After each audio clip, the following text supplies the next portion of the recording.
All right, here we go. Carver and Cuthbert here with you. Go Sports Radio from Borrelli's Taproom in Long Beach. Great to have everybody there with us on the stream. First time going here. First show. Mike Carver here with you along with Paul Cuthbert. Paulie, great to see you again, my man. How are you? What's going on, man? It's happening. Here we are. Ready to get going. It is happening. It's been a long time. We were mentioning last week when we threw on for a couple minutes that we did a lot of these back in the day, but now having us back in the mix here, especially at Borrelli's, beautiful. I mean, it's almost like, listen, it's November, but it's feeling good out there today. I'm excited. We got a lot to do today. We're talking some football. We got some hockey. We've got a lot of things on tap for the next 90 minutes, and we get ourselves rolling here. Yep, absolutely. Looking forward to conversations.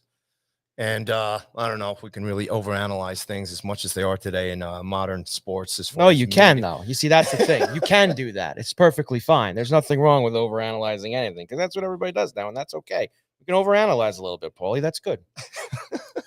So where do you want to start today, pal? A lot going on. There is a lot going on. First, we should start here. It's great to be at Borrelli's. We mentioned it in the quick little teaser last week. This is where we're going to be every Wednesday and Thursday, noon to 1:30 East. We're going to be hanging out here. Great time. We'll stream on X. We'll stream on YouTube.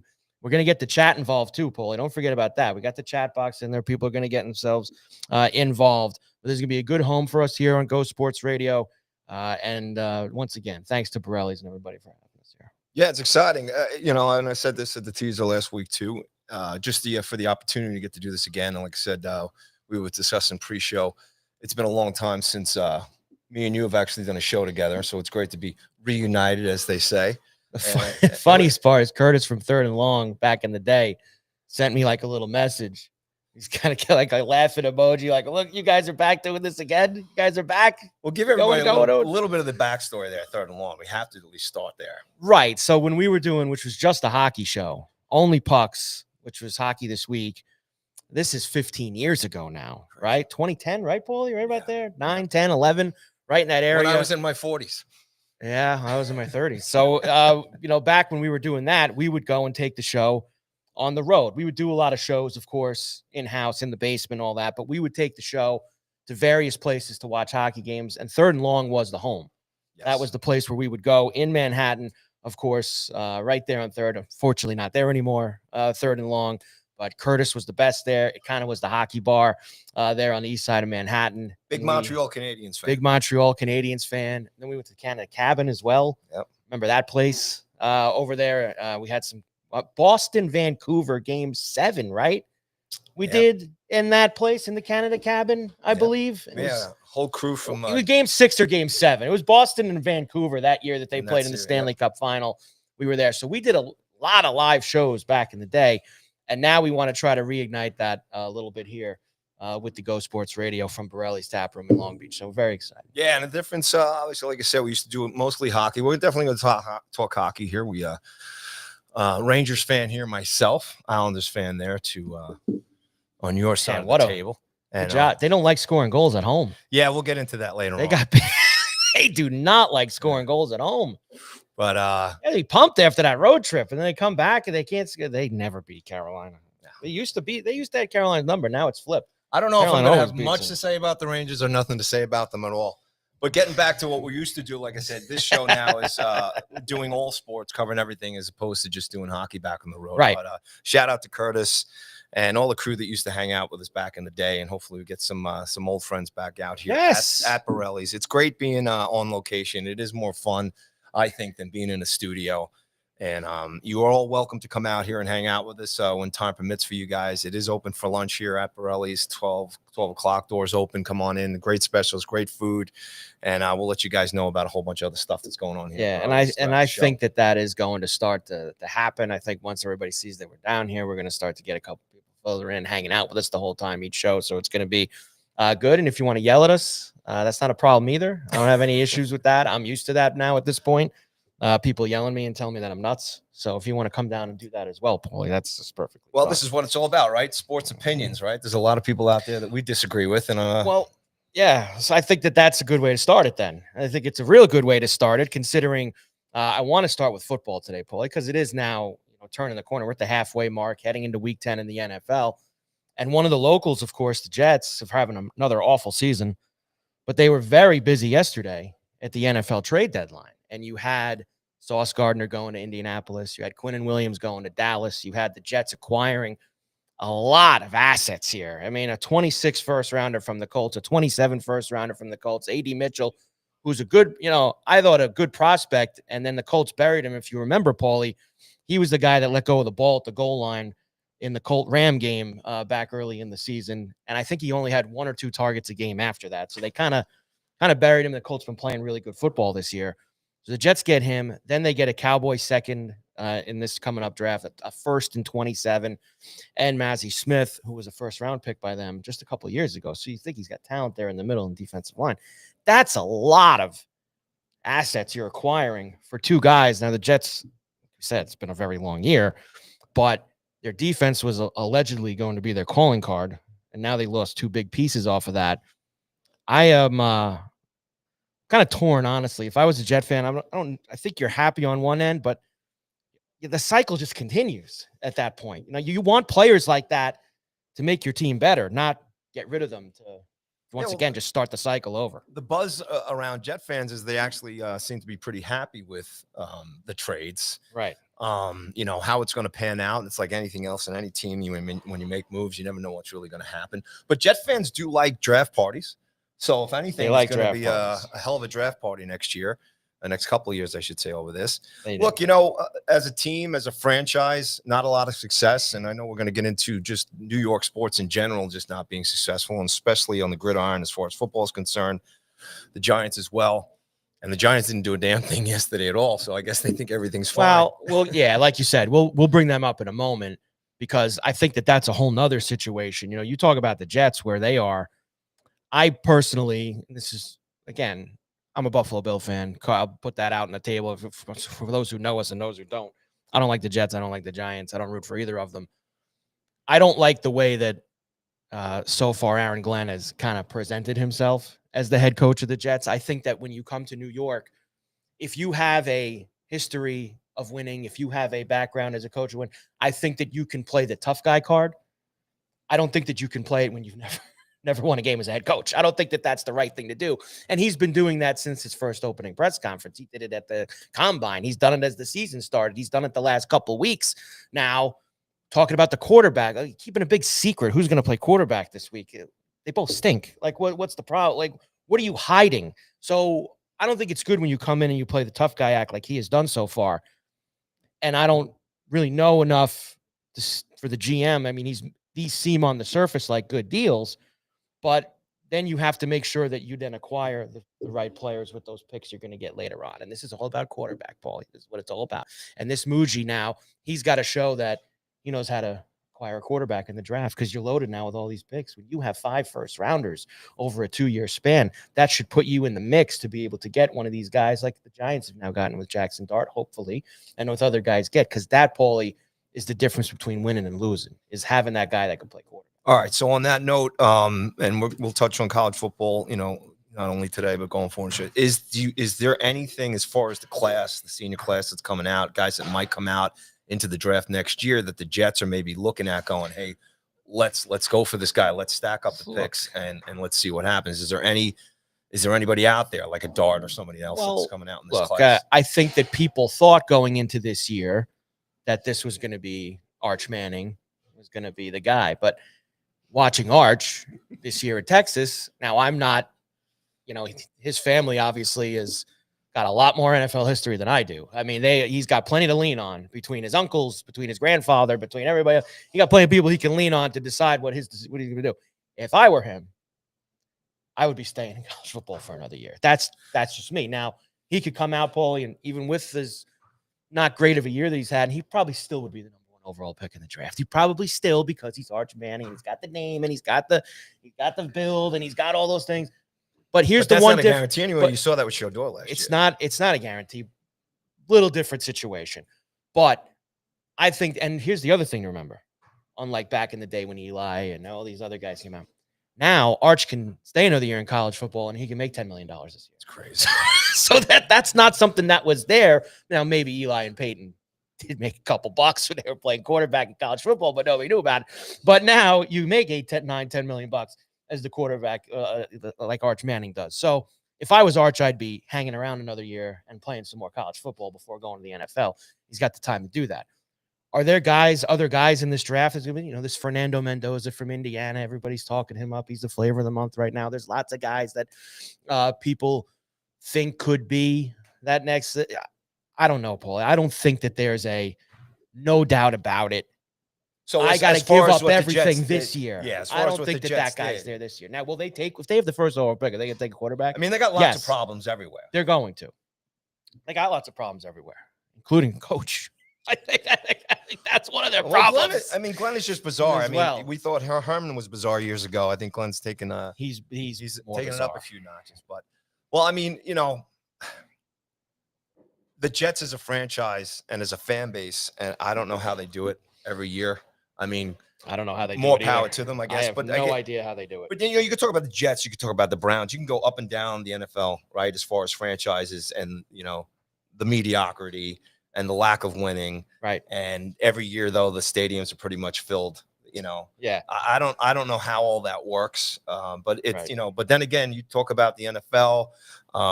You just look at the ratings of the Bills and the Chiefs the other night as far as interest and the money that the NFL generates. It's massive. The interest. So, maybe the Giants and the Jets here kind of suck, along with quite a few other NFL teams. But this league just continues to thrive. And swinging back to the Jets here, the madness of it for me, just listening on the side. And like I said, I'm a Giants fan, and there's enough problems there as well. But the to be excited now, losing, but now being excited about and then it's a rebuild. So that's the other thing too. Do the Jet fans? Does it matter now? Going from Aaron Rodgers and all that crazy stuff that happened last season or two, and now you're going to start fresh again. And in New York, they say that rebuilding a team is just really not something that fans are digging around. No, here. but when you've been losing as long as these two teams have, particularly the Jets, so obviously have the longest playoff drought in the NFL now. You've got we're talking about not even being in a Super Bowl in 55 years, 59 years, whatever it is. Parcells and Testaverde got 57. It's really they did get him close, but even that, Sanchez too. But Paulie, Sanchez and Rex, of course, were a game away. Parcells and Vinny was a game away when they went out to Denver. But even that, at this point, Paulie's 27 years ago. This is not recent history here that we're talking about. So it just sometimes takes that. You look at some of the teams that have been kind of dormant franchises for a long time, and you look at how the Lions did it, right? Now, the Lions sucked forever. But you just need to find that mix of general manager, coach, quarterback that changes all your things. And Holmes is a great GM in Detroit. He's drafted unbelievably. The trade that they made to send Stafford to the Rams, you talk about one of the biggest win-win trades ever. Rams have gotten a Super Bowl out of it. Stafford's been there. And the Lions have completely rebuilt themselves to where they are now a franchise that has a chance to win a Super Bowl these last couple of years because they have a coach, they have a general manager, and they have a competent quarterback. And that changes everything. The Bills sucked for 20 years, Paul. 20 years. Awful. What happened to the Bills? They got Josh Allen. It changes everything for you. Still can't get over the hump yet. That's a whole nother story. But sometimes, Paulie, all it takes is you get that one guy in your building who can play that position, and it can change things. And that's what I think maybe the Giant fans are going to hang their hat on now here, having Dart and seeing how Dart can play. They think that this is a guy that's going to be able to do it. Now, it's a little bit of a different situation because the Giants are bad again this year, but now you see some future hope having Dart as a quarterback, but you have a general manager and a coach that's now been there for 4 seasons that I personally thought the only way they were going to survive is if they showed they could get a quarterback. Now they maybe have, but they're losing still. What do you do? Because you never know. It seems like Dart mixes well with Dable, and you never know what you do if you pull the plug on Dable and you bring somebody new in. What if he doesn't mesh well with Dart? Who cares about that right now? Sometimes the quarterback's the quarterback, though. 2-7, 3 years in a row. Look, if you're a Giants fan right now, and even me personally, and it was just devastating to see Cam go down last week as well too, the week before, I should say. Right. Losing him. Scadaboo. I mean, that's the thing. You talk about putting energy into the franchise. So those guys. Yeah, and on that note, I mean, that is at least, as a Giant fan watching the rest of this season, regardless of how the record goes, you're watching Jackson Dart. He's exciting. You can see it. He's, I'll give Dable the credit. He's run with him here, and you can see it. I mean, he's obviously his receivers core isn't that great. Right. He's just lost his best running back. But even Scadaboo, too, an exciting guy to watch. You could see that these two guys are going to make an impact on this franchise. They already have. So as a Giant fan, you're going to tune in every week to at least to see the progress. You can see the future. You can see what's going on. I mean, the Giants season could have been flipped over right now. They could have 5 or 6 wins. They could, be better in the division right now. But they've beat themselves most of the time here as far as this season's going on. So comparing the two franchises as far as the Jets, I don't know if the Jets really have much to really watch for now. You got some picks. That's great. What do you see? How Glenn? You're going to be looking for any small little bit. If you're a Jet fan watching every week, what are you looking to see improve? But at least on the Giants side, at least you've got well, you got something to watch every week. Yeah, exactly. Which is what you're trying to. You got something every week, even though this season's going to probably end up 5-12 or 6-11 or whatever. However, it's going to end, Paulie. If you're a Giant fan, you can go to the couch or come to Borrelli's every Sunday and watch the Giants and have yourself excited about watching Jackson Dart. And that's the thing that gets you going to continue to go to the games, watch the games. Whereas the Jets, like you say, it's a completely different situation because yes, now you make moves like this yesterday and that maybe gives you a little bit of something down the road, but that's if this guy even knows what he's doing, who's going to be making the picks. That's if and I don't have confidence in the coach so far. I know it's only 8 games, but I don't have confidence in the coach right now. 1-7 start. Like, they're playing the Browns at home this Sunday, Paulie. They're playing the Browns. The Browns stink. What kind of effort are you getting out of the Jets on Sunday off a bye? That's off of trading let's not say 2 of their best. Their 2 best defensive players. Well, that's going to be there's a lot of coaching challenges for Glenn there, not only just to keep the team going forward, keep them in a positive attitude to try and be productive, to give the fans something. I mean, basically, it's really not going anywhere as far as the rest of the season's concerned. So they got to root for the little things. On the other side with the Giants, you have this talk now about Dable and, defensive coordinator here. Bowen. Yeah, Bowen. His name just escaped me for a second. He stinks too. So, that's just that little argument. What you said before about Dabo and Dart, quarterback, and he's doing this and doing that. If you push Dart aside, right, and as far as I'm concerned, the kid's got it. He's fine. Right, but you got to also keep him. But my frustration as a Giant fan, I just think the coaching has been horrible. Decision making, and it goes hand in hand with a team of. Yeah, I mean, that's everybody then. General manager and the coach. You want to completely, and then does it make it a more attractive job because there's a young quarterback sitting there. Suddenly there's guys around the league who are these, alleged next offensive gurus, kind of like how Ben Johnson just went from the Lions to the Bears to help Caleb, and he's made Caleb Williams better this year, I feel. There's going to be the next great offensive guru who's going to get their first head coaching shot, and they can go, now I want to work with that kid. Or maybe there's a Lane Kiffin who wants to jump to the NFL, and there's a guy he already had at Ole Miss sitting there with the Giants. There's lots of things. You're focusing on one player. I mean, because that's the player that matters the most. I know, but Jackson Dart is fine. Yeah, like, you're lucky. You got him. He's good. He's proven himself. He can run an offense. And if he has some better receivers and offensive line improves and everything else, and he doesn't have to run out of the pocket guys so much. Who don't drop the ball when it's put right in their hands, like Slayton on Sunday. So right in his hands. So if you're talking about, I'm talking about the big picture as far as the Giants as a whole, the rest of the rest of the teams, special teams, back both sides of the ball. And as far as I'm concerned, if you bring in a new guy, you're going to be working on this anyway. Dable's had 3 shots here, 3 years, 2-7. The thing is all right. Maybe he didn't have Dart those 2 years, but he's got him now. What are fans supposed to do? Our first thing is to, you got to get rid of him because we just want to win. Right. Show me the patient side of the New York Giants fan right now as far as Daboll's concerned with a guy like Dart? Give me the positive aspect of this to keep him, deal with this, and hopefully Daboll gets it figured out. And you're going to have to probably wait at least 1 or 2 more years with Daboll anyway. So we're talking 5-year commitment. Are we all up for that? Or is there somebody that's going to come in here and clean up the whole mess? I would lean more to the side that I would try somebody else, because here's where it seems like a bigger picture problem. There seems to be some disconnect in the locker room, the defensive players. You've had all this stuff with Dexter Lawrence and Carl Banks the last couple weeks. Banks has been you've had all, their secondary is just, I know they've gotten some injuries, but they've been brutal.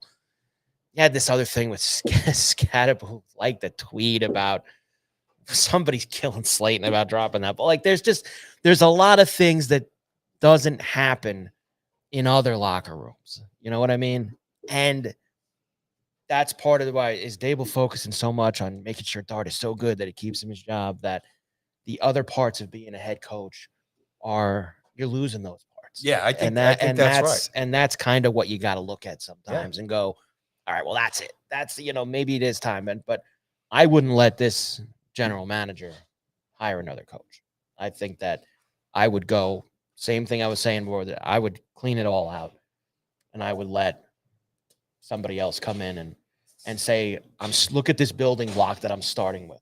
I'm starting with this, and I can now branch out from there and build everything else around it. This is a very attractive spot for either someone who has proven to have done it before in the past, or whoever is the absolute hottest guy that is going to be getting the jump. Where that's what I would do. I would say goodbye to everybody. All right. Well, in that vein, if you bring in the other top teams in the area, right, as far as changing things around, New York Islanders are the only ones who've done that recently. Well, but no, I'm saying, obviously the head coaching job with the Knicks has changed. But as far as the upper management, that's kind of stayed the same. Mara and the Giants. Correct. You got Steinbrenner with the Yanks. Boone has been coach forever. The Yankees have changed anything in a quarter. Well, there seems to be what I'm trying to get at is that as far as the upper management, ownership, there's just it doesn't matter. It just doesn't seem to be too much of a change. There seems to be, let's just stay in control of this. The fans are going to come one way or the other, whether they lose or whether they win or not. There just seems to be this acceptable. I think a lot of, now you're making a point that's a Yankee thing for me. I feel like that the Yankees have been put on this cruise control for so long by Hal Steinbrenner that he doesn't care. He doesn't mind just having a couple playoff games and selling his $22 Heinekens. And you're going to say Dolan's not the same way? But Dolan, this is the one thing I'll say about Dolan. He has, in the past 10 to 15 years, gotten completely out of the way and let his people run his teams. And for a long now, this started with the Rangers when he let Sather run them, and he just completely went away after that and the Rangers got better. And now he's let the Knicks do that as well. And I think that is the difference. Dolan finally, it took him forever, but he finally said, all right, I'm not going to be as involved in what's going on. And I think that's why the Knicks are now where they are. And they're one of the teams that maybe has a chance to go to the NBA but Finals still, in the again, obviously the Yankees are always in it. The Knicks have kind of been in it the last few years, but somebody's got to crack the egg here at some point. Well, there's no doubt about that. But there's been New improvement. York sports as a whole for years now. It's just been horrible. Since the Giants won, obviously, and now you're talking 12. And no disrespect to the Liberty and I've heard, York City I know that the and NYCFC and the Liberty have won. Okay, great. I'm very happy for them. We're talking the about top 4. We're talking about the 4 major sports in North America. That's just what we are talking about. Obviously, the Liberty have won. Congratulations. And the soccer team has won. One of the more talk about dopey playoff setups, the MLS. I can't figure out what they're doing sometimes. I don't watch it. They got a billion teams now, and the way they do their playoffs is crazy. But we're just talking obviously about NFL, MLB, NHL, NBA. That's what we're saying here. So before everybody gets upset about that, you're right, Paul. Make sure you it's crazy. Throw that in there. It's crazy to see the Garden filled up on a weeknight. It's packed. It's crazy to see. Yeah. Now I know a lot of Niners fans in the building last week, the Giants game. Yep. So there's a little bit of a break there, I guess, and more power to Giants and Jets fans to sell their tickets to the locals coming in. Yeah. The out-of-towners, I should say, coming in. But there's, it's business as usual. Right. As far as the New York sports teams here. And we come back. Look, I mean, the Yankees, at least, we could go on about the Yankees. We'll get to them. But at least they're kind of. I got major problems with the way they're run. Yeah, but it's major problems. But a lot of winning seasons. Sure. But they're the Yankees. So this is the thing. We get some winning seasons around here, but we're not getting over the hump. We're not getting in championships. Right. And it has to. Someone's got to. Who's going to be the team that finally breaks through that? As I said, crack the egg. Who's going to be the team that finally does that? I'm not sure who is the closest for that. I think that most people would say it's the Yankees just because every year they're in and every year they quote unquote spend money. But I think the Knicks are close. I mean, but the West is so. I don't think the Knicks would beat Oklahoma City or Denver or any, these teams if they got to the NBA Finals. I'm not sure they would win it, but they're a much more competitive team. I mean, Paul and the Knicks were, there's 15 to 20. The Knicks were awful. Yeah, from the time after those Van Gundy, Houston, Sprewell, Ewing teams. I mean, the Knicks were pathetic. I mean, they had one really good year when Melo was here, and other than that, they were really bad. So them now being competitive year after year, it obviously changes some things up. But I don't know who's the closest right now. I got a question for you, and I got a question for the fans too. And let's just talk Islanders hockey here real quick. Okay. Just as an example. Are they the closest? No. No. I want to ask you a question. They're the best young player in town. The Islanders, I want to ask you a question. Yeah. Would you take, they won 4 cups in a row. Sure. Went to 5 finals in a row. Could have went to 6 for the 79 Rangers, which they were supposed to win. Yes. So you have 4 Stanley Cups. You have the dynasty. Right. As a fan, would you prefer those championships spread out over decades? Or would you take the 4 and have the 40+ years without a championship? Considering you're asking me, someone who, yes, was alive for those 4 championships, but was 1, 2, 3, and 4 years old for those championships. And really, since then, you have 93, 01 was a promising year. And then, of course, you had these couple years when Barry Trotz. But if somebody gave you a choice and said, "Look, you can have 4 in a row," as a fan for the whole history of your, I've actually lived this too, because being a Yankee fan, had the 4. We had the 4 and 5 years. You had the 3 in a row, the 4 and 5 years in the late 90s. Yeah. So I know what that feels like to win so much, and it's awesome. And then I've also had the other side of the spectrum where in my adult life, I've never seen the Islanders win. I've never seen the Buffalo Bills win. No Buffalo Bill fans ever seen them win. So, I mean, there's been, win the whole thing. So I've kind of seen both sides of it. And I would like once, like every 10 years, like to just chip, throw me somebody. I don't care which one of them it is. Throw me one of them every 8 to 10 years. Yeah. So, almost like if you look at the Red run Sox, like right? That, every few years if you're a Red Sox right. fan. But before that, they hadn't won anything. They went from never winning to all of a sudden. So if you're a fan out there and that's your choice, would you like a dynasty in one shot and then there's no winning at all? It's a great question. On the front and the back end, or it's a great question. Would you like it spread out? Let us know in the chat. And I'll read some of them later if you put them up there. Let us know if you would rather win 4 in a row and then never win again the rest of your life, or you get one every 8 to 10 years for your whole entire life. It's a good way to kind of throw it through there. It's a good way, Paulie. All right.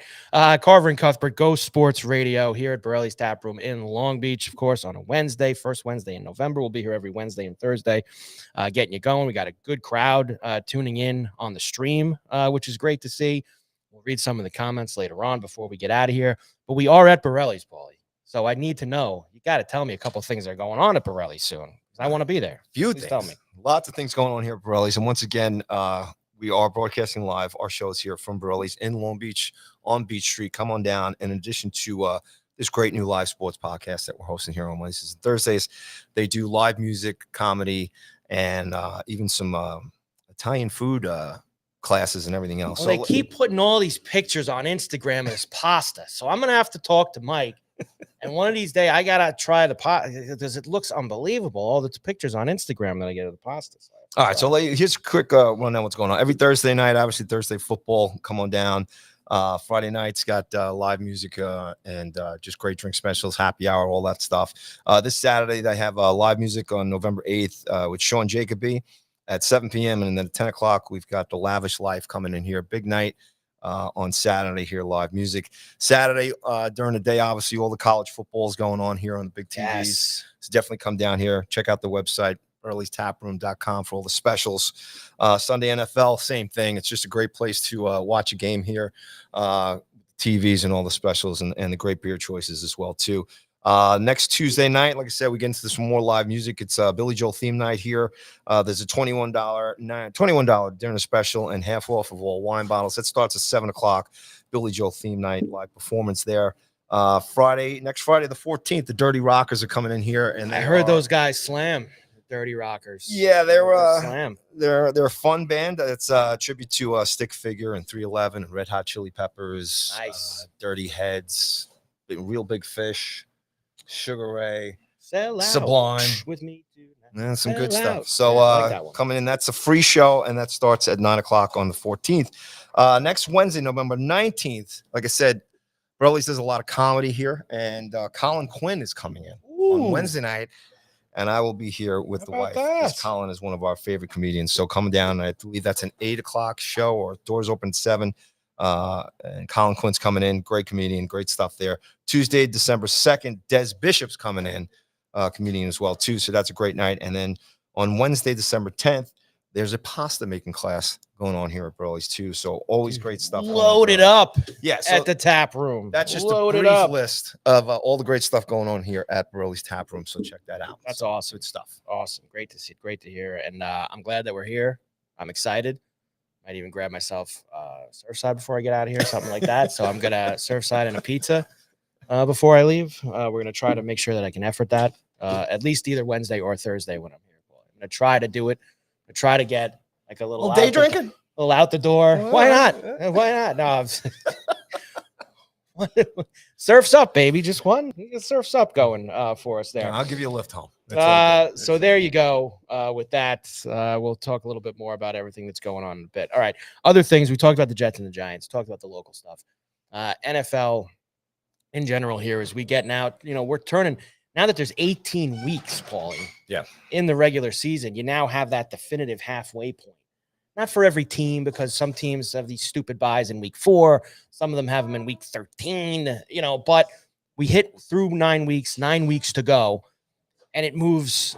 And people hate when I say this. I sound like a broken record, whether you watch me in the 5 o'clock show on Bet River, wherever it is. Like, it's amazing how fast it goes, Paulie. When you get through, you get so pumped up throughout the summer. Oh man, and football's almost back. I mean, here we go. It's almost back. And then before you know it, it's gone. And it sucks. So here we go. Halfway mark. You mentioned the Bills before beating the Chiefs.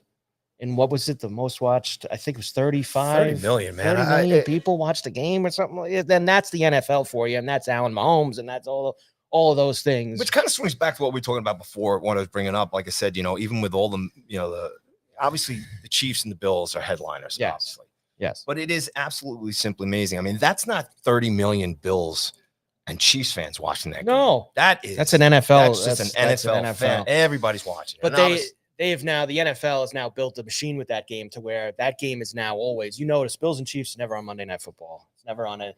They have built that as CBS 425 Sunday.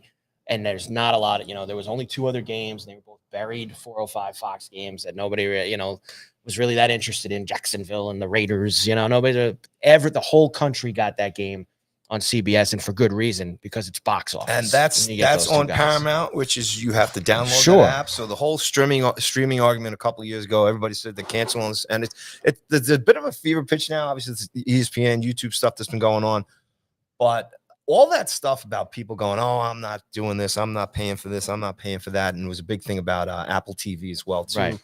And Amazon. Everybody's watching. Sure, everybody's streaming. Now it's not right what they do. But because they're the NFL, they can do whatever they want. Care about your feelings? They don't. See, what always bothered me, and this will get me off on a tangent here now. But let's that's go. Okay, we're here to have tangents, Mike. But what bothers me the most is the NFL makes me pay that, and I think it's $425 or $450 for the Sunday ticket, right? And you get the Sunday ticket, and it gets you every Sunday NFL game. I should get every game. If I'm giving you $400+ for the Sunday, I should get them all. I don't care if the game's on Amazon. I don't care if the game's on ESPN. I don't care if the game's on NFL Network. I don't care. I'm giving you almost $500 for a season. Give me every game. Okay, that's what that really bothers me about the things that they do, because, and people do this every year at the beginning of the season. You can go find the tweets, of some of these NFL guys. When you add it all up, Sunday ticket, Amazon Prime, ESPN Plus. Who else got it now? Who else has games? Peacock, I guess, has a game on like a playoff game, and they had like you add up everywhere where you got to watch a game. I mean, all these streaming services, Paulie, it's costing you like $700 or $800 to watch the NFL this year. If you remember in the old days, it was CBS, Fox, or NBC and CBS before Fox came in, and you got pretty much ABC for Monday Night Football, and ESPN had a Sunday night game, but those days are so long gone now, and you need a billion places to watch the game. It's frustrating if you're a fan. And there's there's plus and negative sides to that as a fan, because as a fan you can customize what you watch, because not all of us wants to watch every game every week or every team, but but either way you're paying no matter what. If you noticed. If you noticed, the Yes Network and MSG Sports last year combined for Gotham, and I don't know about you Rangers and Yankee fans out there like me, what I would do is, as soon as the Rangers season was over, I would cancel my MSG Network subscription, and then I would wait until spring training for the Yankees and turn that on. And there's no doubt they saw that, because the numbers was dropping it. And a couple of months. Let's go together. Let's put this together. So what do they do? Because now they put them together. Now you're covered. Islanders, everything. It actually covers you the entire year, because the Islanders and the Rangers and the Devils don't end until April if they don't make the playoffs. But I think what used to be $30 at a time. Sure. Now it's 60, whatever. Whatever it is. But then the Yankees take you to September, and then what do you know? It's October, and the hockey's back and the basketball. And so they've now got it to where 12 months a year you need their product. If you don't have cable, if you're a cord cutter, if you're any of those things, and that's the situation that you're in. So as far as choice there, they took choice away. They took choice away, which is what they that's what they do. So that's the world we live in now. Although I got to tell you, I feel like they've gotten so greedy, and maybe I'm wrong. I feel like they've gotten so greedy that there actually is like a little door opening for cable to make a comeback. Like I feel like there's it's there, because everyone the pigs at the trough have gotten so bad that I feel like that they could come, but maybe not. I bet probably not. Well, the difference too nowadays, Mike, not everybody's sitting around the couch watching the game. Right. It's all mobile. We're all on mobile. We're all on iPads. We're all over the place. It's all over the place. And then the other thing too is it's all tied in, with the media. As when we were kids and we were younger, we didn't have all this stuff as far as, different platforms to watch movies and shows and everything else. And then you have to buy packages. And ESPN is now, because now you talk about everybody owning the same networks as far as Disney's concerned with ESPN. So if you want your sports, you got to get a package to watch this and watch that. So it's not, I got to tell you, I've tried to be thorough with trimming what I watch. I mean, what I subscribe to and what I don't. Right. And I'm telling you right now, if I probably went and looked at everything that I'm paying for right now, I'd probably have a heart attack. Yeah, I would too. I know what it is. And it's bad. That sucks. It's bad. That sucks. I need it all, and I got to watch it all. And it's ridiculous. It's just completely wild that there's a couple that I'm taking a stand on, that I'm going to start. And my son's an Islander fan, right? So I can't even cut the Rangers. See, I'm done with the Rangers. So I can't even You're never going to be done with the Rangers. I can't stop watching the Rangers. You're because never going to be done I with the need Rangers. to have Gotham Sports for the Islanders. And the Yankees. Yeah, but the Yankees aren't playing right now. You could cut them out. You could cancel the Gotham. They got me, Mike. They've got you. What am I going to do? This is what they do.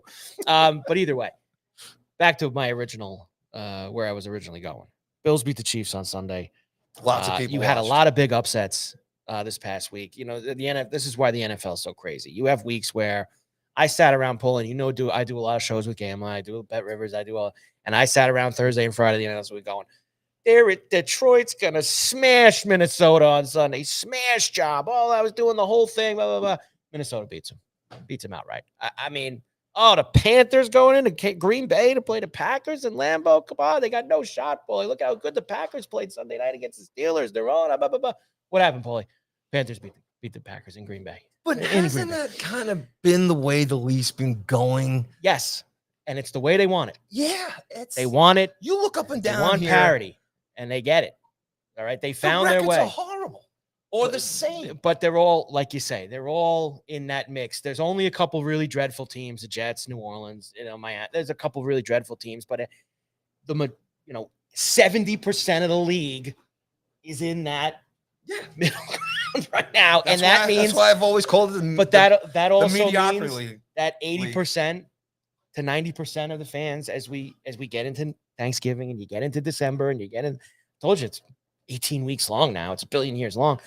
That allows everyone to still be, I'm still in it. Oh, you said 7 playoff teams now? And let's have a game in London. Let's have a game in Spain. Let's have a game in Germany. I hate the games. You don't like watching football at 8:00 in the morning? I don't mind that aspect of it, actually. I don't mind the 9:30 game. I mind the quality of the play because it's not the same. And we've had enough of this now for the last few years. And I've watched all these games, bet on these games. I understand what's going on with them. And you send 2 teams, they're sending the Colts and the Falcons to Berlin this Sunday morning to play. This is not in their normal routine. This is not something they normally do. Next week, they're sending Miami and Washington to Madrid to play. This is not a normal thing. Even when these teams go to London, it's not the same. And what do you get when you get these? Paulie, go look at the games that have been played in London this year. In fact, you don't even have to. I'll tell you. Minnesota and Cleveland. It was a sloppy, ugly game that everybody said, it was a good finish. So the game sucked. The Denver Jet game was in London. God-awful game. Jacksonville played the Rams over there. I mean, the Rams beat them over the head with a hammer. I mean, the game was over. They played the Pittsburgh game in Dublin against Minnesota. It wasn't a great game. The games aren't good. The quality isn't good, and they're shoving it down their throat because it's coming, Paulie, and it's going to happen. At some point in the next 10 to 15 years, they're putting a team in London. They're going to do it. Now they're working this out. Like they send Jacksonville there for 2 weeks in a row. This year they sent Minnesota there for 2 weeks. Why not put a team in Hawaii or Alaska? But what I'm saying, they're going to do this, and they're going to figure out a way that 2 or 3 teams are going to go over there for 2 or 3 weeks in a row. They're going to send them over here for 2 or 3 weeks in a row to play road games. They are going to figure out a way to have a team in London. It's going to happen. NFL's going to have a baseball season where they go in and play 3 or 4 games. I'm telling you, they're gonna have a team there eventually, and then they have all these playing in Berlin and Madrid the next 2 weeks. Well, here's one thing. It's one thing to do it. What about the time of the season, right? Here we are, like I said, 8 games in, 8, 9 games, almost 9 games in. And that time, do you think that's unfair as well to the organizations to send them at this point in the season? I mean, if you got all these European games out in the first couple of weeks, if the games are bad anyway, if it's the first couple of weeks, not a big deal. Yeah. Do you? I haven't looked, but are there more European games after the? Well, they always do the London ones, which split. They play a couple games at Tottenham Stadium. They play 1 game at Wembley now. They usually do those all in October. I don't know if that coincides with international break in the soccer. I don't know for and all those things, but it seems like the London games are always at that time of the year. They've now the last few years put this Germany game. This is the first time they're in Berlin. I think they were in Dortmund last year. They were someone else. The Giants played Carolina there. I forget, maybe Munich. I forget where they were, but those games have been in early November. Now they're adding this Madrid game as well. So the games are selling out though, so they're making money. So there's a reason behind everything. Of course there is. I wouldn't. I think it sucks to lose a home game. I think home games are so important. In the NFL, unless you're a team like Jacksonville, are they anymore? Why they send with how bad these records Well, that's true. Look, you make a great point. I don't believe, and I have felt this in all the sports, not just the NFL. the idea of home field being some huge advantage anymore, I think it's gone. And you can branch this out to everything. Are you know, an NHL team goes and plays a game 7 on the road anymore. Look at the Dodgers have done the last 2 seasons. The Dodgers have just won game 6 and 7 in Toronto in the World Series. Toronto beat us. You know, I don't think it matters. There's still a few places throughout the country in all 4 sports where it matters. Yes, I think that you could still find a couple of spots where there is a legitimate home field advantage. But for the most part, Paulie, 95% of the time, I don't think it matters anymore. No, I don't think it matters. I don't think these guys care. I don't think they mind going into an opposing building. Remember back in the day, I mean, here we go again. Back in the day, it's like, oh, you got to go into Pittsburgh and play the Steelers, you know, and all, like, it's like, or Green Bay. Like, it's, oh man, you know, you got to play the Bruins in Boston. You know, that's a tough. You got to play the Flyers in Philadelphia. You're in a lot of trouble here. Boy, those days are over. It's just those definitely over at the Garden for visiting teams. At the Garden, as far as the Rangers are concerned. 5-1 at home this year, right? 5-1 at the Garden. Poor guy who works the goal machine, man. He's been waiting to press the button and he can't. All right, so tomorrow we're gonna do more NFL. We're gonna talk about all the games this week and who's in the spot. But I have so many other things I have to get to with you in our first show today. Yes, and you mentioned Toronto, and you mentioned the Dodgers. And I know what MLB's over now, and we're starting to get into all the hot stove stuff. You got all these guys who are opting out of their deals. Bregman opting out of his Red Sox deal. There's all these things going on. But I feel like we have to spend a couple minutes about how crazy that we got to talk about baseball, was. Man. Baseball. I love baseball. We got to talk about baseball. I think a lot of times people get caught in the moment of this is the greatest ever. Like, this is the greatest thing that ever happened. This is the greatest thing I ever watched. This is the greatest game I ever watched. This is the greatest thing I've ever seen. This is and there was a lot of that Saturday night with Game 7, Dodgers and Blue Jays. Oh, and I like this. We can break this down. And I'm going to tell you, I sat and watching the game and I was thinking about it with all the twists and turns and all the things that happened and how you talk about victory being just snatched in the jaws of defeat and all, you know, a guy, an absolute stiff, Miguel Rojas hitting a homer to tie the game. And the inch of Smith's cleat with IKF coming and touching home plate and all of the things that happen. And you can even build it out to the entire series. They played an 18-inning game. There was so many things in that series. Yes.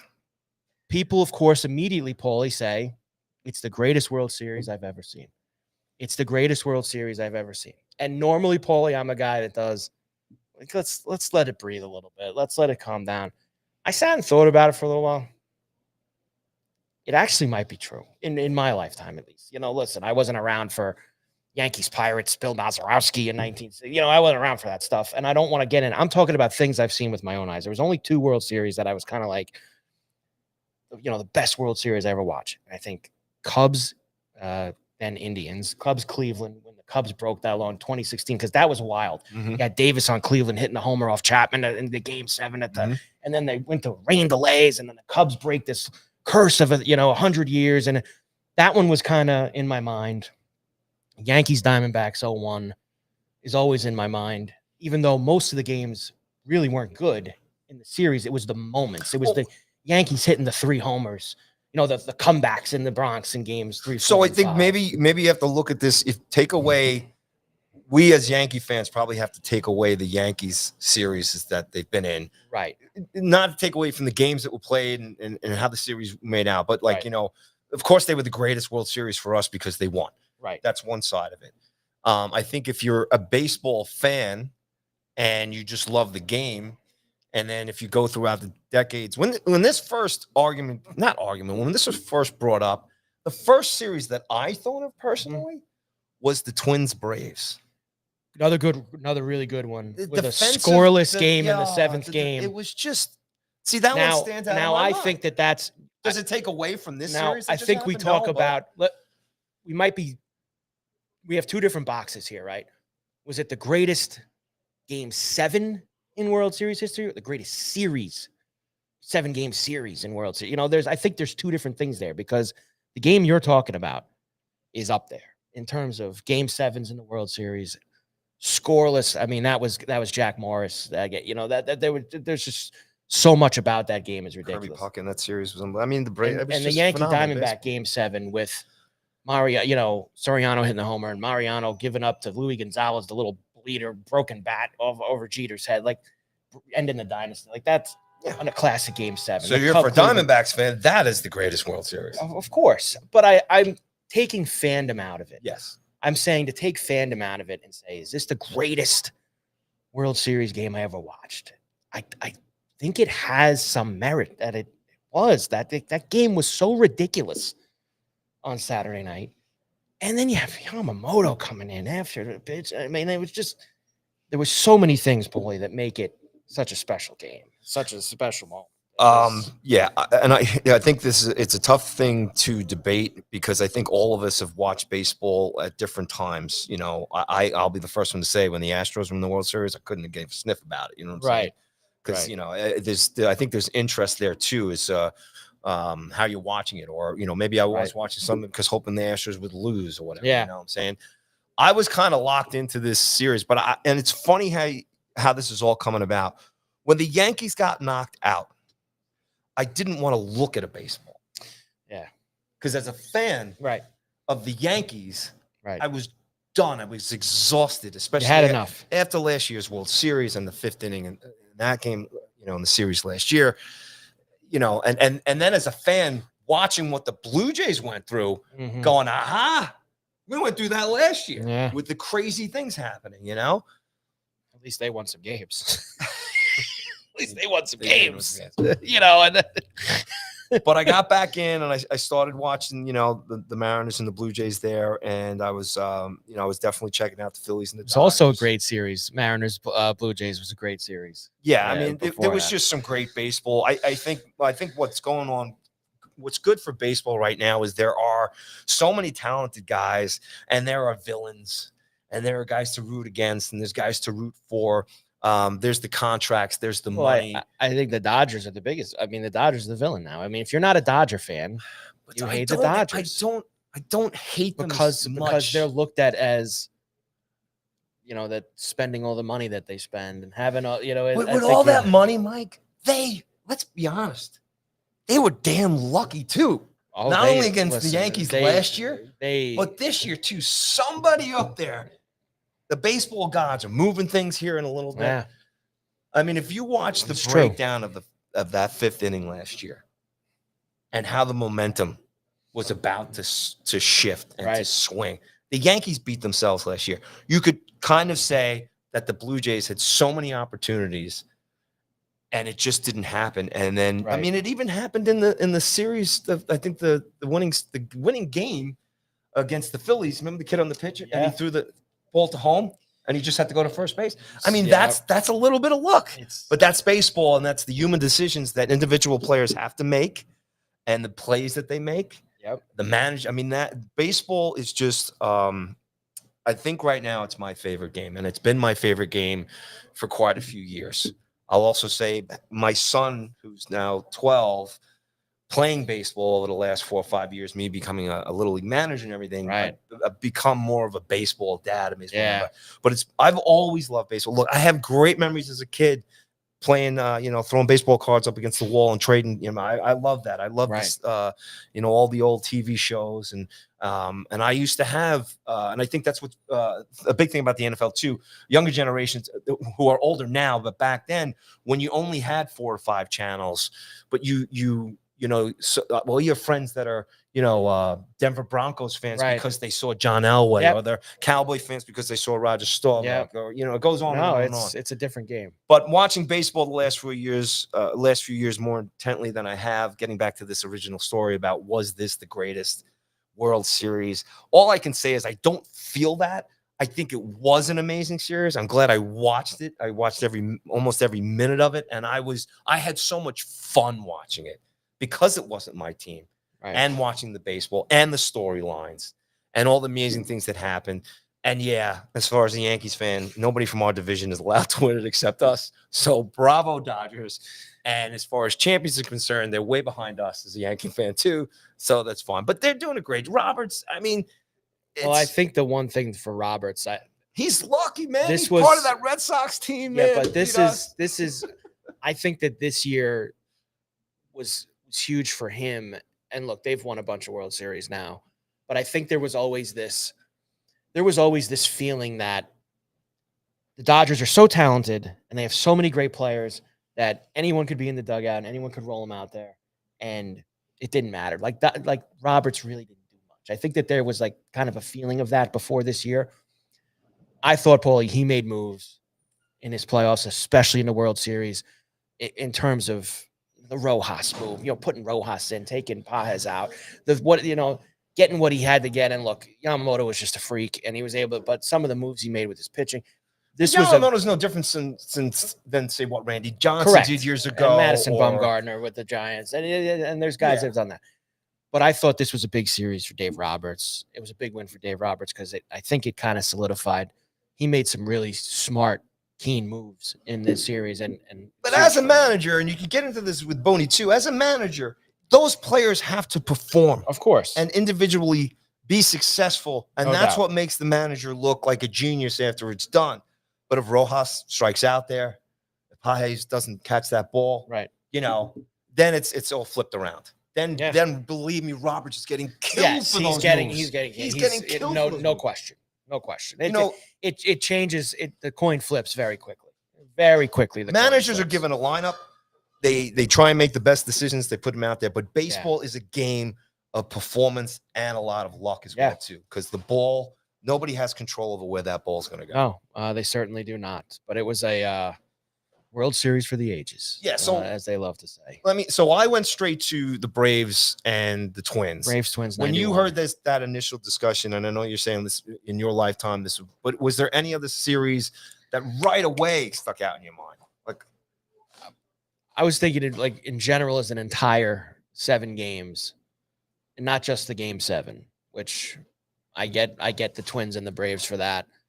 Like I said, it was 0-1. And we're forgetting series here. There's no doubt. Sure. For me, it's 0-1 Yankees, Diamondbacks, and 16 Cubs, Indians. Those were the two that stuck out to me from historical perspectives, from the things that happened in them, for the crazy swings and the other thing. There was just so many things in those that's where Dodgers, Jays is kind of, if it's not just ahead of those two, those are the two that I have it kind of in the mix with, at least in my adult life. Of all those things. And like I said, I was 6 years old. Mets Red Sox was probably incredible in '86. Like there were so many twists and turns and how the Mets came back. And I've heard the stories about that. I was only 6 years old. I don't put that in mind because I didn't live it. I didn't want, like I did really anything from. Well, I was 16. 9, yeah. And so I was on the street in the car and we were listening to it because the game had we thought it was over, so last one out, and we all pulled over, and then it was great for the Mets at that time. But I've still there's, and you like I said, there's probably some local. We're forgetting a whole bunch of series. No doubt about look, there's a few that just don't have the significance. Maybe look, there's a couple series that the Giants won in 10 and 12, but like they played the Tigers. Like there just isn't that something you really remember about some of those. The Cardinals. Texas Rangers was a wild 7-game series where David Freese won the MVP. But like I don't think it holds the same, at least for me, the moments and the memories of those two series and this one that just ended. Like of how so many huge, impactful moments that swung series in them, and that's kind of where I kind of look at it. And not even just because I'm a Yankee fan, but look, this series blew away last year's World Series, no doubt about it. Well, no, but I'm just saying as far as the baseball and everything else. Yeah. And look, a lot of stars on both sides, and a lot of guys that became stars in this series too as well. And we got, like you said earlier, as a baseball fan, you pretty much got everything. The year the Nats won a couple years ago, the Nats beat Houston in 7 games, and that was a wild series too. The road team won every game in that series, and I'll be the first one to say I didn't watch that series. That's probably a series that doesn't get the same because it's the Nats in Houston, and everybody kind of with Houston is very with some of the stuff that obviously went on with them. Houston, when they beat the Dodgers, that was the trash can year. They beat the Yankees, that was a good series, but everyone always says, oh, but, because it's the Astros, so there's a lot of those, there's those that are mixed in, you probably forget, like you say, a couple, from after those Yankee runs, when the Yankees lost to the Marlins in 2003, there's probably about a 7-year gap there where you're like, but that's you kind of lose a little track of a few of those, but there was some good World Series in there too. We got bored, man. We were in the World Series all the time. Yeah, we got bored. Yeah, we got bored here in New York. So we did. We're paying for it now. We got about a half an hour to go. Of course, at Borrelli's Taproom in Long Beach. Carver and Cuthbert, Go Sports Radio. We'll take a break, Paulie. To get a little, we'll do the We're Right Back, and then we'll come back and talk a little pucks because stranger danger at the Garden, man. They just it's more than that. They can't win at the Garden. I want to hear your thoughts about Sullivan, and we got to talk about. I think you could say maybe the most exciting young player, not just in New York hockey, but maybe Paulie, maybe with Jackson Dart in New York sports, the most exciting. I don't even know his name. You will know his name. That's for sure. Go Sports Radio, Carver and Cuthbert from Borrelli's. We'll come back right after this.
Yeah, and we're back. Carver and Cuthbert here with you. Go Sports Radio from Borrelli's Taproom in Long Beach. First Wednesday in November.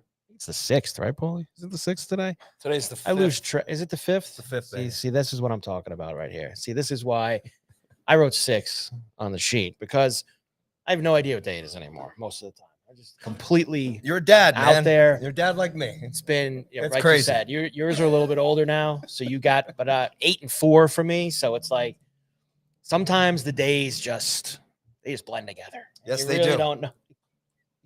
I knew it was Wednesday, but the actual numerical date for today, Paulie, I was not as sharp on for you. So I'll be all right now. And like you said, with the Little League, I had a rough weekend with the Little League stuff too. I believe you went to the championship, though, right? Made the championship game. Right. I coach Olivia's team, obviously. We were great all year, smashed everybody, went 10-1. And then our worst game of the year, Paulie, unfortunately, championship game. We lost 8-7.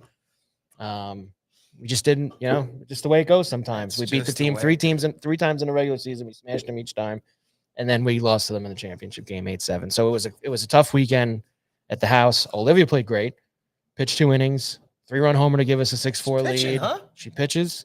She had a 3-run homer to give us a 6-4 lead. And she made a great play at home, tagging a runner out. But unfortunately, Paul, you know how it goes. Sometimes you just not. Well, that's crazy about there. Whether it's kids sports or even professional sports, sometimes, you can have, and we're going to talk about hockey right now. I know. It's never more relevant where you can play like crap the whole year. And all you got to do is get hot in April and May. Show up in the playoffs. Get hot. And that's what this team did to us. They played really well, and they made the plays in the field. And sometimes in 7 and 8-year-old softball, that's all you need is you got kids out there that can make some plays. And it was we'll say this. Talk about learning, teaching moments, all these things. That's very important. Olivia, some of the other kids, I think, walked around all week thinking it's in the bag. It's a done deal. Olivia on Friday night and Saturday morning was giving me I'm not going to care if we lose, type of stuff like that. Sure enough, Paulie, when the game's over and the waterworks start, got her to the side. Do you understand now the difference? Winning and losing, and she said, "Yeah." Well, let me ask you this: is she looking forward to getting back playing again? Yeah, absolutely. Absolutely. That's what it's all about. There. She now, I think, learned the value of the difference between winning and look. They're 7, 8 years old. It's about having fun. It's still at this age, but I think she kind of figured out, like, man, we lost the championship game. This sucks. It's the old adage, right? Sometimes you got to feel the pain. Got to feel the pain. Even at 8 years old, you got to feel the pain of losing in the championship game. My son on my team in the spring league, we were the worst team all season. Oh, and then you got hot. And I got us. Give the boys all the credit. We got into the championship. Wow. And we were up 8-3 in game 1. And then the earlier season team came back and we lost. But hey, we got the kids a trophy. But we were ruled out. So we beat the best team in the league. We got the runner-up championship trophy. So. We got our runner-up trophy, but it is what it is. All right, Go Sports Radio here on a Wednesday. Carver and Cuthbert from Borrelli's Taproom in Long Beach. Hockey, buddy. New York hockey. Because, like we said at the top of the show, we used to just do hockey shows. Are we including the Sabres in this as well as the Devils? No. Well, the Devils we can. The Devils we can. We can include the Devils. Big Bills fan? No love for the Sabres, huh? I feel bad for all of those people as a whole. Because it's such a great sports town, and they've been tortured their entire lives. Between the Bills, obviously 4 in a row in the early 90s, and then they had 20 years of darkness, and now they're back, but just can't get over the hump. The Sabres haven't made the playoffs in over 10 years. It's just you going on 15, whatever it is for the 09 the last time the Sabres made the playoffs. It's been forever, Paulie, for them. And this from me, they are such good sports fans. They love those two teams. It is so much passion for them, and it sucks that the Sabres just can't. Every time you think that there's a glimmer of hope, and they have some decent players, they have not had a goalie in forever since Ryan Miller. It just they have not had a goalie. They've had all kinds of problems. But let's do Rangers and Islanders here. You got it. Rangers they've been a great road team this year. They just went on a great road trip, had a couple big wins. Have to go to overtime to win 2. But still, wins are wins on the road. You get 2 points on the road, Paulie. That's a great win. What is the deal at home at the Garden with them? Because they can't beat anybody in their building. Blanked again. And not only did they not beat anybody, they don't even score goals at home in these games. Blanked by Carolina. And I understand Carolina is a really good team. So, and you're coming back off a trip and then blah, blah, blah, blah, blah.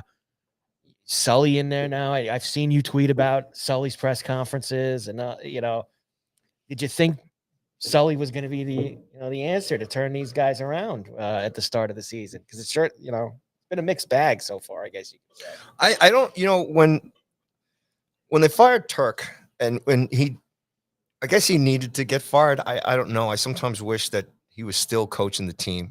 Obviously they're up 2 games against the Lightning that year in the conference finals, Right. and Cooper and that team. He got out coached losing that series as far as I'm concerned. The following year, right? And that was a damn good team. And I think the Ranger fans jinxed it that year anyway when they chanted Chesty's better. But anyway, that's when it all went downhill. The following year, Drury at the time goes out and he gets Tarasenko and he gets Kane. So he gets the firepower. They put up 10 goals or something in the first 2 games. And then Lindy Ruff out coaches Turk again. They come back and they win that series and they knock him out. And then, Laviolette comes in, inherits a pretty damn good team, and wins the President's Trophy, takes them all away. Same thing in the playoffs. The problem is this the same core guys, and that's Panarin, and that's Shesty, and that's Kreider, and it's Zibanejad, and there was that other guy who they should have never let go, and that was Jacob Trouba. Mm-hmm. And those outside of Kreider and Trouba now, who've left and now doing very well in Anaheim. Go figure. Laviolette and Sully, to me, are the same kind of guys as far as I'm concerned. I agree. And last year was absolutely painful to not only watch that team, but then to watch Laviolette as somewhere around, I don't know, maybe after the first preseason game last year, Laviolette was done as far as I'm concerned. Yeah. I mean, I think he had seen what Turk had gone through, that those core guys just couldn't get over the hump. That seems to be the theme today. Organizations, teams that just can't get, go for and win the whole big thing. And that core's been together a while now. And now they're already talking about Panarin probably getting traded this year. Trouba's gone, Kreider's gone, and now, JT Miller coming in, and it's the same thing. And you got a lot of young kids in here and Lava and so on and so forth, go up and down. They made a couple of signings, but the Rangers, for me, as a fan, and I it blows me away because they're still selling out every night. They bring the fans in, and the place is packed, but it's the same kind of crap. Yeah, there's some signs of life here on the road and everything, but this is primarily a veteran team, right? The core of the guys that are playing on this team are the guys that are really not producing. Now, I'm going to sit here. I've been watching baseball, and I haven't really tuned in yet to the NHL season. I've watched some highlights and everything. And what I know is that I've heard that the Rangers are working hard. But I was watching some of the game last night, and this is where I lose it and getting back to Sully and everything. They weren't working hard. It's not even that. It's the conversation, and I don't want to swing back to baseball a little bit to use as an analogy or a comparison, but the MSG Network crew guys, I'm not going to name names here, but talking about names. They're talking about net presence. There's talk about looks. Those are buzzwords. I mean, for the hockey announcers, is net presence. It's a buzzword. They're not scoring goals. They're not getting it done. They're just not playing good hockey. They're not playing hockey, and then they're turning around, and even Sully in the press conferences, and we're controlling territory, but you're not winning. You're not scoring goals. You're not getting it done. Did he say they're controlling territory? Is that something that he threw out there? Controlling territory? Like, what's his face years ago on the island? As Capuano used to say, battle something. Battle level. Battle level. High battle level. Battle level was high.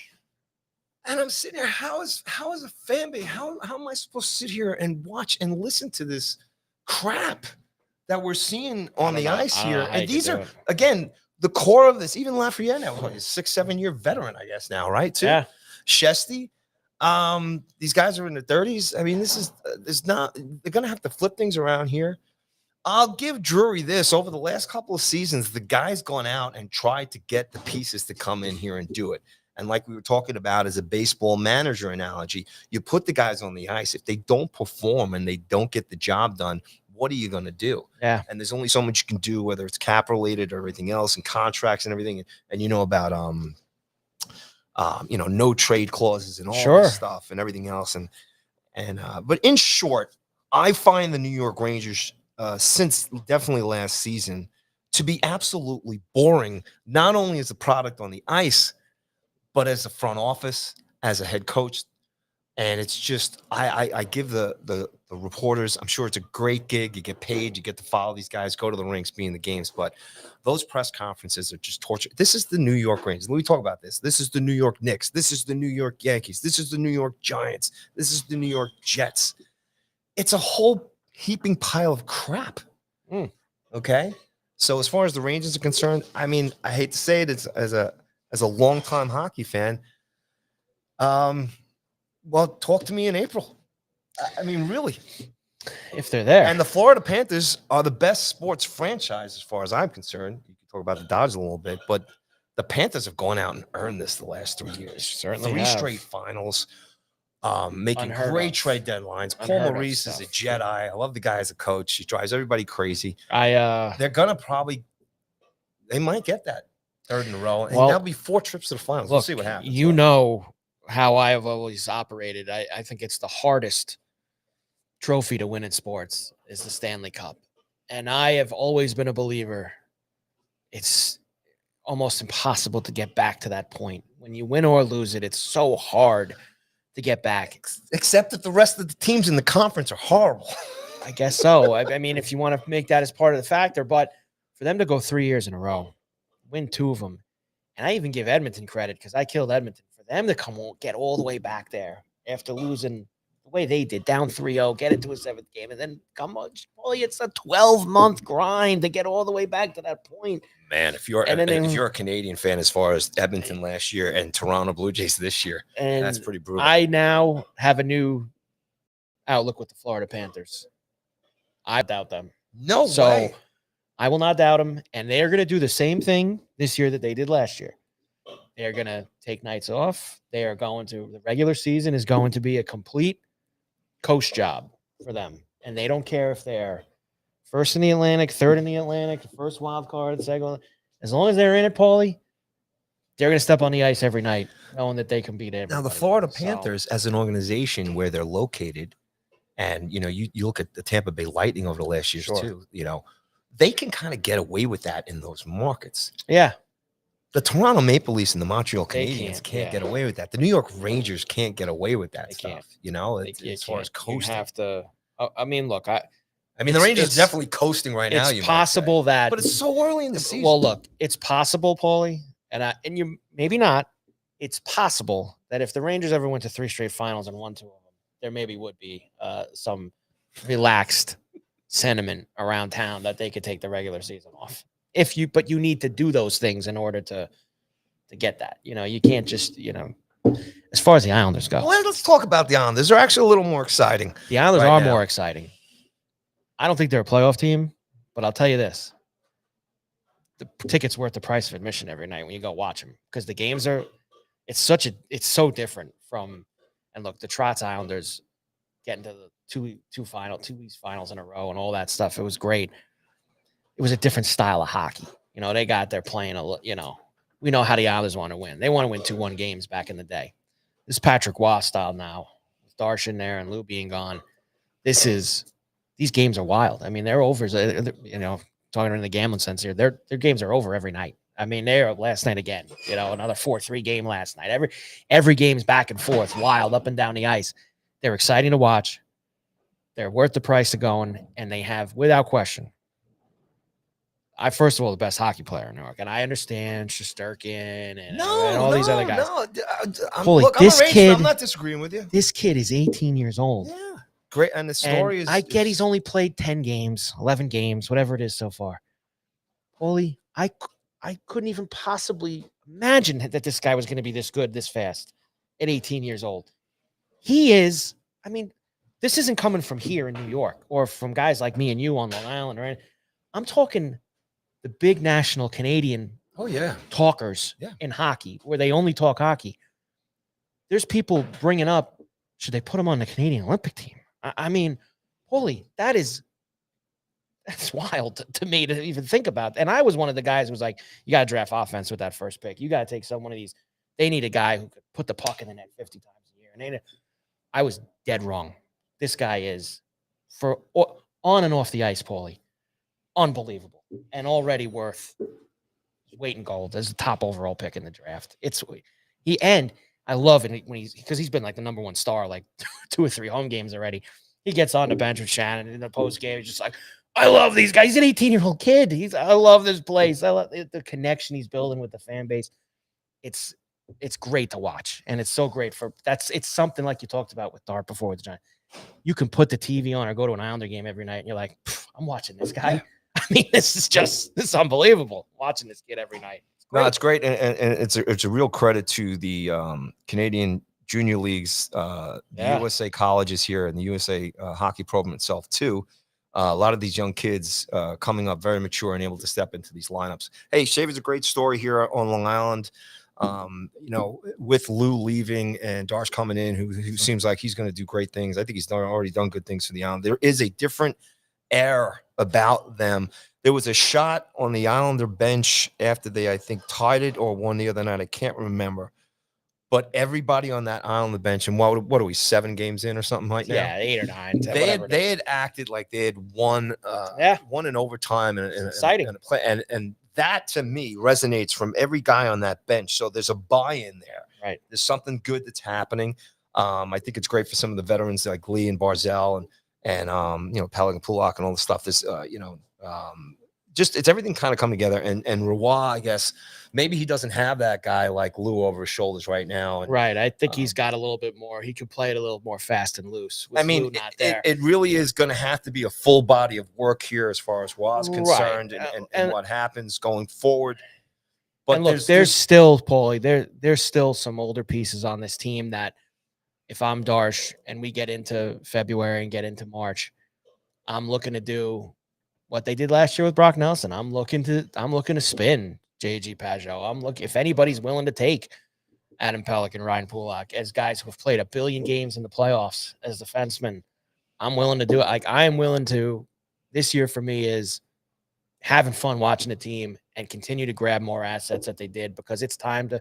You now know you have, there's a new era that's going to get ushered in here with Schaefer, and with some of these other younger players that they have, Richie and look, you still have Barzell and Horvat who are going to be around for this. So there's a new era, and some of these guys, the Lees, the Pajots, and I think you get what you can get for them and continue even further accelerate that, making them even better. There's a lot of good pieces of the puzzle. I think, this is what we got to find out with the Islanders as far as putting the whole package together. I think the older guys are feeding off Schaefer, the fact of his energy, his commitment, everything else, but it's obviously his play on the ice, being a two-way player, all that stuff kind of combining together, which is great. And look, I wouldn't necessarily count them out of the playoffs right now. No, it's like you said, there's not a lot of great teams in the East. Well, this is what I'm saying. I mean, the NHL has a lot of bad hockey teams. It's been known. It's been watered down for years. And a lot of teams make the playoffs. And a lot of guys are going to get injured. Right. There's going to be 6 or 7 coaches will be fired. There'll be, there's all going to be all kinds of different crazy things that are going to happen here in the NHL going forward. But it's a great story for the Islanders.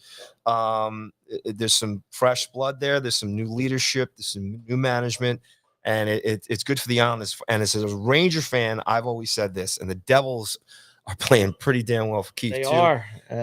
I always say that if the Islanders are playing good and the Devils are playing good, it's got to fire up the Rangers. They have to be competitive in there too. I'm a big fan of JT Miller, and I'm hoping he can get these guys over the hump. Drury's going to have to make some changes. He's going to have to make some additions. He's going to have to make some trades, because these guys are not going to do it. If they're struggling now and they can't even win at home, forget about the playoffs. And heart and soul and experience isn't all of it right now. And like I said, you got to use the Florida Panthers as a model. And speaking of the Panthers, as far as Stanley Cup Finals last year in Edmonton, seeing McDavid re-sign with the Oilers and a couple of what's his face in Minnesota.